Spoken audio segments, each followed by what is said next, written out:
আসসালামু আলাইকুম রহমতুল্লাহি বারাকাতু। আজকে আমরা আসছি একটা এলজি ডুয়াল ইনভার্টার, এটা দেড়টন মেশিন। এটার কাস্টমার কমপ্লেন দিল হচ্ছে কি আপনার ঠান্ডা হচ্ছে না, এই আর কি। আমরা দেখতে আসলাম, পার্ট টু পার্ট চেক করলাম।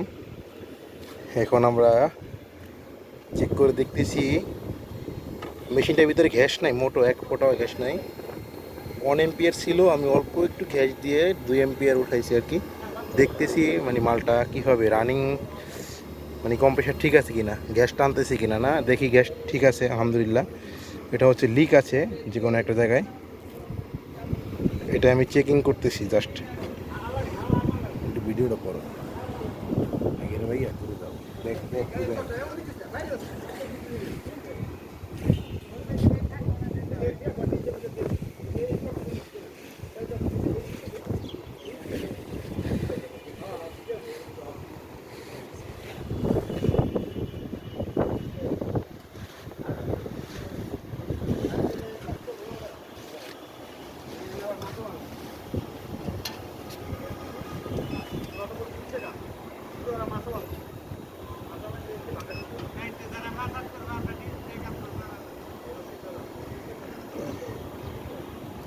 আমাদের মোল্লা ভাই চেকিং করতেছে।